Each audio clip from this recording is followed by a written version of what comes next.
Texas Congressman Ron Paul. Congressman Paul, let's stay on the issue of records. You've got a new ad up in South Carolina taking direct aim at Senator Santorum. You call him a corporate lobbyist, a Washington insider with a record of betrayal. You also call him corrupt in that ad. Senator Santorum is standing right here. Are you willing to stand by those charges and explain them? Well, it was a quote. Somebody did make a survey, and I think he came out as one of the top corrupt individuals because he took so much money from the lobbyists. But really what the whole... There it goes again. They caught you not telling the truth, Ron. But what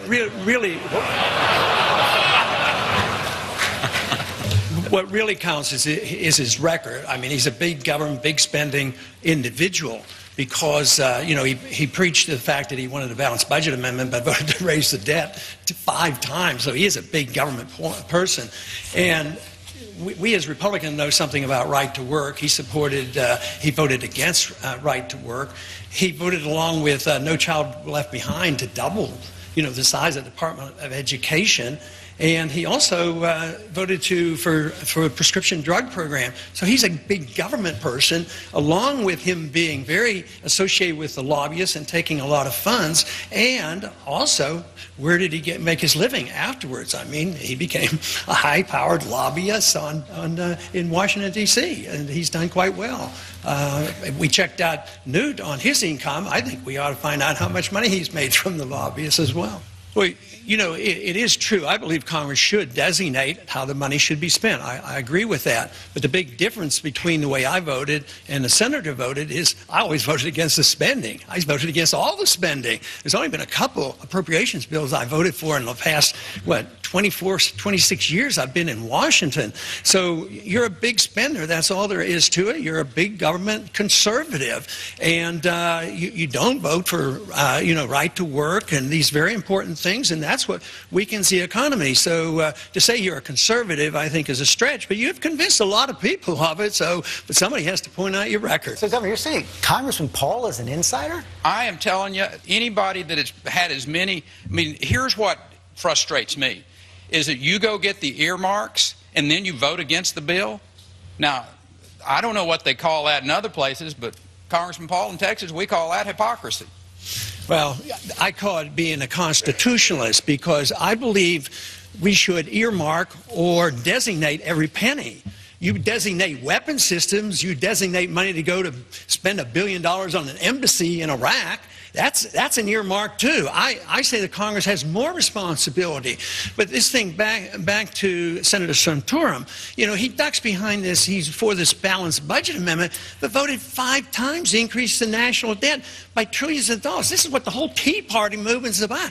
Quit. I mean, government's practically stopped at over increasing the national debt. You did it 5 times. So what's your excuse for that? That's trillions of dollars. You kept this thing going. You didn't do very much to slow it up when you had a chance. Yeah, I want to stay on the topic of Commander-in-Chief as well. Obviously, that puts you in charge of the most powerful armed forces in the world. Only 2 of you on stage have served in the military. Dr. Paul was a flight surgeon, Governor Perry a pilot. Speaker Gingrich, recently Dr. Paul referred to you as a chicken hawk because you didn't serve. Given what you just heard Governor Perry say about understanding the military and Dr. Paul's comments, how do you respond? Well, Dr. Paul makes a lot of comments. It's part of his style. Congressman Paul, would you say that again? Would you use that phrase again? Yeah, I think people who don't serve when they could and they get 3 or 4 or even 5 deferments aren't. They have no right to send our kids off to war and not be even against the wars that we have. I'm trying to stop the wars, but at least, you know, I went when they called me up. But, you know, the veterans problem is a big one. We have hundreds of thousands coming back from these wars that were undeclared, they were unnecessary, they haven't been won, they're unwinnable. We have hundreds of thousands looking for care. And we have an epidemic of suicide coming back. And so many have, I mean, if you add up all the contractors and all the wars going on in Afghanistan and in Iraq, we've lost 8,500 Americans and severe injuries over 40,000. And these are undeclared wars. So Rick keeps saying you don't want this libertarian stuff. But what I'm talking about I don't bring up the word, you do, but I talk about the Constitution. The Constitution has rules, and I don't like it when we send our kids off to fight these wars, and when those individuals didn't go themselves, and then come up and when they're asked, they said, oh, I don't think one person could have made a difference. I have a pet peeve that annoys me to a great deal, because when I see these young men coming back, my heart weeps for them. Speaker Gingrich. Well, Dr. Paul has a long history of saying things that are inaccurate and false. The fact is, I never asked for deferment. I was married with a child. It was never a question. I need one quick follow-up. When I was drafting, I was married and had 2 kids, and I went. I wasn't eligible for the draft. I wasn't eligible for the draft. Congressman Paul, while we're on the subject, though, the Speaker has said that you've had a history of inaccurate statements. There has been quite a bit of controversy over this newsletter that went out under your name. A number of comments that were perceived as racist, as inaccurate. You've said that even though they were written under your name, that you didn't necessarily know they were written, you don't necessarily stand by them. Can you really take the time now and explain to everybody what happened there, how it was possible that those kind of comments went out under your name without you knowing about it? It's been explained many times, and there were things written 20 years ago approximately that I did not write. So concentrating on something that was written 20 years ago that I didn't write, is diverting the attention from most of the important issues. But the inference is obvious that, and you even bring up the word racial overtones. More importantly, you ought to ask me what my relationship is for racial relationships. And one of my heroes is Martin Luther King, because he practiced the libertarian principle of peaceful resistance and peaceful civil disobedience, as did Rosa Parks did. But also, I'm the only one up here and the only one in the Democratic Party that understands true racism in this country. It's in the judicial system, and it has to do with enforcing the drug laws. Look at the percentages. The percentage of people who use drugs are about the same with blacks and whites, and yet the blacks are arrested way disproportionately. They're prosecuted in prison way disproportionately. They get the death penalty way disproportionately. How many times have you seen a white rich person get the electric chair or get execution? But poor minorities have an injustice, and they have an injustice in war as well, because the minorities suffer more. Even with a draft, they suffer definitely more, and without a draft, they're suffering disproportionately. If we truly want to be concerned about racism, you ought to look at a few of those issues and look at the drug laws, which are being so unfairly enforced. Mr. Governor Romney, I want to go straight to you. Senator Santorum has been very clear in his belief that the Supreme Court was wrong when it decided that a right to privacy was embedded in the Constitution. And following from that, he believes that states have the right to ban contraception. Do you believe that states have the right to ban contraception, or is that trumped by a constitutional right to privacy? George, this is an unusual topic that you're raising. States have a right to ban contraception. I can't imagine a state banning contraception. And I don't know of any candidate that wants to do so. You're asking, could it constitutionally be done? We can ask our constitutionalist here.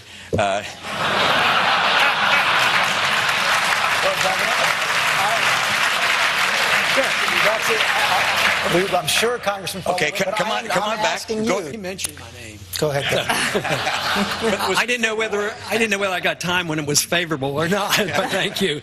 No, I think the Fourth Amendment is very clear. It is explicit in our privacy. You can't go into anybody's house and look at what they have or their papers or any private things without a search warrant. This is why the Patriot Act is wrong, because you have a right of privacy by the Fourth Amendment. As far as selling contraceptives, the Interstate Commerce Clause protects this, because the Interstate Commerce Clause was originally written not to impede trade between the states, but it was written to facilitate trade between the states. So if it's not illegal to import birth control pills from one state to the next, it would be legal to sell birth control pills in that state.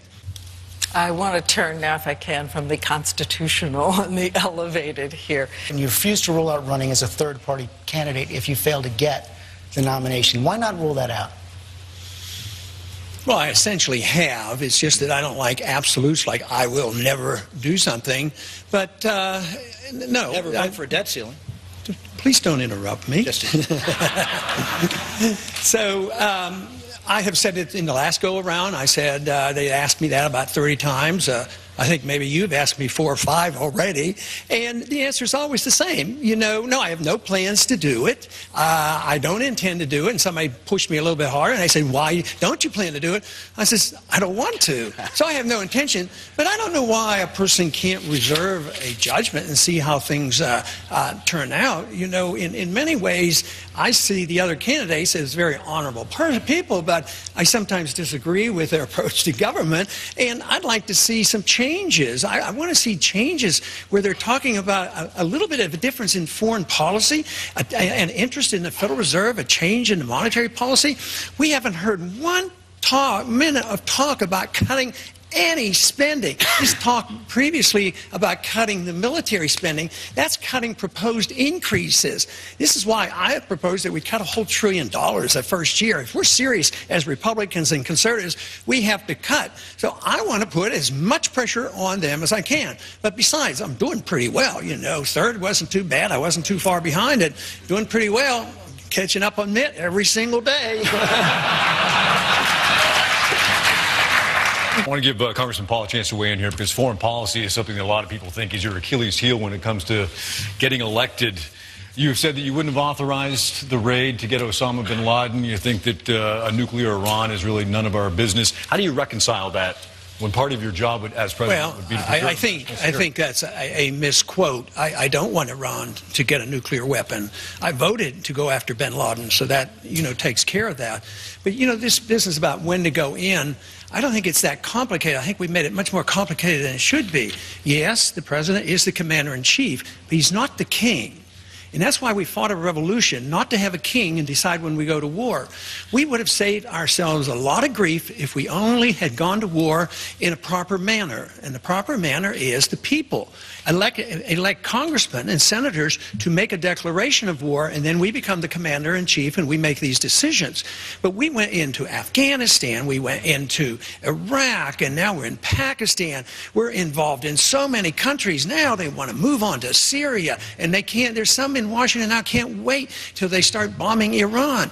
We have to change this whole nature. You know, something happened this week I thought was so encouraging, and it reminds me of how we finally talked to the Chinese. I mean, they had killed 100 million of their own people, but we finally broke the ice by playing ping pong. But today, the American Navy picked up a bunch of fishermen, Iranian fishermen, that had been held by the pirates and released them. And they were so welcome. It was just a wonderful thing to happen. This is the kind of stuff we should deal with, not putting on sanctions. Sanctions themselves always leads up to war, and that's what we're doing.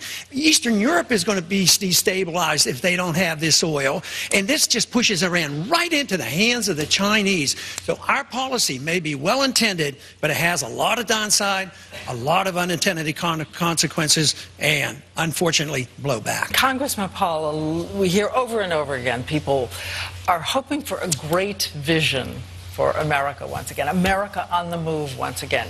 Give us the great vision that is realistic, given the financial situation, a realistic, great vision for America. Well, it's to restore America to our freedoms, restore America to our principles, and that is individual liberty and our Constitution and sound money.